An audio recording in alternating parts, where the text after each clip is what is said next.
Très souvent, mes amis, nous entendons la question de savoir comment bien respirer. Après tout, il existe la respiration thoracique, qui est bien sûr le type de respiration féminin, et il y a la respiration abdominale, qui est le type de respiration masculin, également appelée respiration diaphragmatique.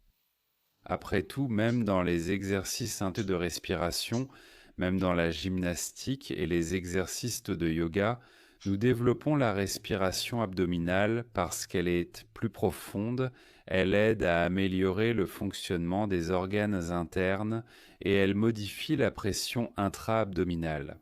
On ne sait pas très bien comment, mais sans doute positivement. Et après tout, pourquoi alors si ce n'est pas le cas? On nous a un peu appris comme ça qu'il y a la respiration abdominale et la respiration thoracique, et la respiration abdominale est diaphragmatique. Essayons de répondre à cette question ensemble. Réfléchissons-y, pensons-y. Essayons d'y réfléchir ensemble, chers amis. Peut-être qu'on y arrivera. Alors, supposons que nous ayons deux personnes devant nous, Nikolai et Oleg, et nous leur disons « Nikolai, Oleg, faisons cette expérience ensemble. »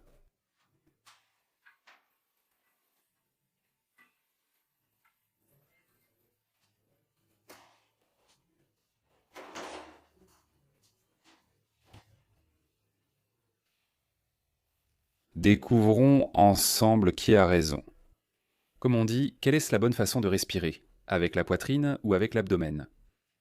Décidons. Allons-y, comme disent les gars. Bon, c'est parti. Et Nikolai, nous avons tiré à pile ou face et nous avons convenu que Nikolai respirerait avec sa poitrine et Oleg respirerait avec son abdomen. Et nous devons nous assurer que le volume d'air inspiré est de 5 litres. C'est normal, 5 litres, tout le monde est d'accord. Dans un délai de 6 mois. Nous commençons l'entraînement. Donc le temps passe. Nikolai et Oleg reviennent après 6 mois. Et tous les deux peuvent inspirer et expirer librement et complètement. Inspirer 5 litres d'air frais et glacé et expirer de l'air déjà utilisé. 5 litres de dioxyde de carbone sont aussi expirés à l'extérieur. Mais Oleg, pour y parvenir, a développé la mobilité de sa cage thoracique. Son volume a augmenté et la mobilité de sa cage thoracique aussi. Cette partie cartilagineuse des côtes, auparavant, ne bougeait pas très bien. Elle commençait même à être remplacée par du tissu osseux. Parce qu'il ne l'avait jamais utilisé, mais il l'a développé comme ça. Ses côtes ont commencé à mieux bouger, les espaces intercostaux, ses articulations aussi ont commencé à bouger, son ventre est rentré parce que sa cage thoracique bouge librement maintenant. Cela n'empêche pas les muscles abdominaux de travailler sous charge, les muscles obliques de l'abdomen et le muscle droit de l'abdomen fonctionnent bien. Tout était normal, il n'a pas mal au dos, en gros. Il vit plutôt bien. Il a acheté une voiture étrangère. Kiev. Une petite action quotidienne peut produire de grands résultats avec le temps dans tous les domaines de la vie. Même lorsqu'il s'agit d'argent, Surtout lorsqu'il s'agit d'argent. rien que de penser à investir, ma tension monte. Sur ma chaîne, je reviens toujours à la même idée. Vous n'avez pas besoin de quelque chose de compliqué pour faire une grande différence. Mais avec l'investissement, il faut toujours surveiller, rester attentif et essayer de prédire le marché. Et c'est exactement ce qui décourage beaucoup de gens sur le marché boursier. On doit constamment décider, acheter, vendre, attendre, réagir aux nouvelles. Quand il s'agit de notre argent, on veut de la stabilité. Sinon, ça ne fait que créer du stress inutile et tu sais déjà ce que je pense du stress. Oh mon Dieu, le marché vient de s'effondrer. C'est pour ça que j'ai toujours cherché un moyen d'investir sans être collé au marché et c'est là que j'ai découvert Mintos. Pour faire simple, vous prêtez de l'argent à des entreprises ou à des particuliers et vous recevez des intérêts fixes en retour sur la plateforme Mintos. Tout est vraiment facile à suivre. Le rendement attendu pour chaque prêt est fixé à l'avance et les paiements arrivent chaque jour comme un revenu passif prévisible et cela reste facile à suivre sur la plateforme. Je peux filtrer les prêts selon le rendement que je souhaite, le niveau de risque avec lequel je suis à l'aise, le délai avant de récupérer mon argent, le pays dans lequel je veux investir et même la devise. Mintos propose également des portefeuilles automatisés, donc vous n'avez pas besoin de tout vérifier en permanence, tandis que les rendements sont automatiquement réinvestis. Ce qui me laisse plus de temps pour les choses que j'aime.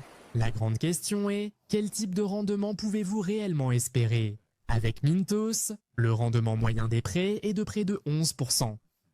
Et honnêtement, c'est un rendement plutôt solide, surtout pour un revenu passif. Mintos existe depuis 2014, compte plus de 600 000 utilisateurs et est réglementé dans l'Union européenne sous MiFID. Et comme vous passez par ma chaîne, vous pouvez obtenir un bonus exclusif allant jusqu'à 350 € lorsque vous investissez au moins 500 €. Cliquez sur le lien dans la description ou scannez le code QR pour en profiter. Maintenant, d'accord, ça a l'air vraiment simple, stable et avec un bonus en plus. Ne ratez pas cette opportunité. Maintenant, Oleg. Oleg a aussi appris respirer, aussi avec le même succès. Il vit l'air à chaque respiration. 5 litres facilement, peut-être même 6 s'il fait un effort. Mais pour qu'Oleg puisse faire cela, il a dû bien développer son ventre, étirer suffisamment ses muscles abdominaux pour y faire entrer 6 litres. Puisqu'il utilisait ses muscles abdominaux pour respirer, pour inspirer avec le ventre, il faut avoir un bon gros ventre. Et pour y faire entrer de l'air, il faut vraiment forcer fort. Mais en même temps, environ 2 mois après ces exercices, le dos a commencé à faire mal. Le dos a commencé à faire mal parce que, c'est le ventre qui respire. Les muscles se relâchent pendant l'inspiration et toute flexion ne se fait que grâce aux muscles du dos. Ils sont surchargés, une fois. Et une fois, il s'est penché, il a ramassé le chat par terre, celui qui était tombé et ne pouvait pas se relever. Le chat a glissé comme autrefois. Le chat a glissé et il s'est dépêché de l'aider. Il pensait qu'il était aussi agile qu'avant de commencer l'entraînement, qu'avant le développement, avant les exercices de respiration. Mais il s'est avéré que ce n'était pas le cas. Et dans cette position, c'était comme si quelque chose s'était fissuré dans son dos. Au début, il pensait que ce n'était pas lui. Mais il s'est avéré que si. Et en bref, en plus de ça, Oleg a développé un gros ventre, il a dû changer sa garde-robe, mais ce n'est pas important. Il a commencé à avoir des douleurs à la poitrine, mais en gros, il respire correctement, avec son diaphragme, et cela devrait aider au bon fonctionnement de ses organes internes. Pour une raison inconnue, il a parfois eu des épisodes d'incontinence urinaire, probablement sans lien avec cela. Très probablement, c'est à cause d'autre chose, mais dans l'ensemble, c'est juste qu'un gros ventre, les standards de beauté sont différents, non ? Par exemple, prenez Bouddha. Il a un gros ventre et c'est aussi une norme culturelle. S'il n'y a pas de ventre, la cage thoracique bouge. Peu importe ce qui bouge, l'essentiel est de respirer. Dans le yoga, pourquoi les exercices ? Il y a des exercices de yoga, différentes postures, n'est-ce pas ? Pour la remise en forme, ils sont maintenant utilisés pour développer certains muscles. Donc, quand on tient une certaine posture, nos muscles travaillent. À l'origine. C'est-à-dire que le yoga est une pratique religieuse et chaque posture est... c'est en quelque sorte une forme d'automortification. Par exemple, en ce moment, on se tient debout et on se concentre sur la façon dont nos muscles travaillent, ils se tendent, on essaye de maintenir une certaine posture, mais les objectifs derrière ces postures, c'est comme se mortifier ou un peu, comme pour soumettre sa chair par exemple, on pourrait... Disons que j'ai fait quelque chose de mal. Disons que j'ai pensé à manger de la viande. De telles pensées pécheresses me sont venues. Après ça, je dois passer quelques jours en posture de la charrue pour expier ma faute. Tu peux le trouver sur Internet. Depuis plus de 15 ans maintenant, un homme indien a levé la main, également en l'honneur d'un dieu. Et depuis 15 ans, il tient sa main comme ça. Il ne peut plus la baisser, elle s'est entièrement ossifiée. Ça, c'est du vrai yoga, et ce que tu fais, c'est juste ridicule. C'est-à-dire, si tu fais du yoga, fais du vrai yoga. Tu dois te choisir plusieurs divinités tutélaires, de préférence avec 6 bras et 9 têtes. Il y en a une grande variété, et tu dois les louer, tu dois suivre certains rituels.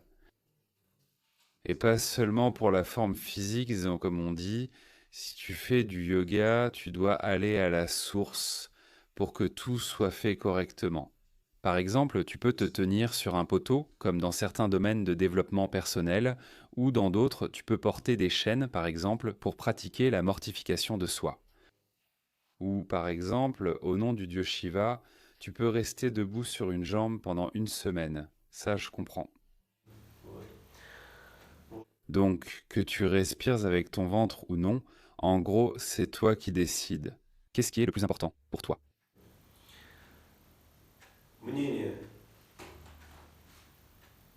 La vie de la divinité indienne et de ses assistants dans tes affaires quotidiennes. Tu dois lui offrir un sacrifice. Donne-lui ton gros ventre gonflé et la douleur constante dans ton dos. Ou comme on dit, Oleg ne recommanderait jamais rien de mauvais. Mais là, c'est à toi de voir. Tu choisis toi-même. Si tu as encore des doutes. Pourtant, la respiration abdominale est quand même préférable à la respiration thoracique. Parce que, bon, est-ce que la respiration thoracique peut vraiment être correcte, alors que partout on conseille que la respiration abdominale est la bonne manière de respirer? Les compétitions. Tout sport nécessitant un effort prolongé, comme la course à pied. Bien sûr, parce que la respiration abdominale est plus bénéfique, elle est plus ergonomique, pour ainsi dire. On voit que les premières places auxquelles ils sont occupés par les athlètes qui ont la respiration abdominale la plus développée. C'est-à-dire que bien sûr, les premiers à finir sont les athlètes les plus dodus, qui inspirent et expirent en utilisant leur ventre à chaque fois. C'est pareil pour les nageurs, regardez. Leur poitrine est très peu développée, il n'y a aucun mouvement ici. Tout le monde utilise la respiration abdominale. Ils ont tous un ventre comme ça et ils nagent tous très bien. Donc bien sûr, la respiration abdominale est la respiration diaphragmatique. La respiration diaphragmatique, c'est pratiquement toute respiration. Si le diaphragme ne bouge pas, il n'y a tout simplement pas de respiration. Mais comme on dit, le choix vous appartient. Notre travail est de faire une proposition. Et d'ailleurs, voici ce qui s'est passé avec... Personne ne se souvient de son nom. Avec Nikolai, je crois. C'est une histoire complètement différente. Voilà.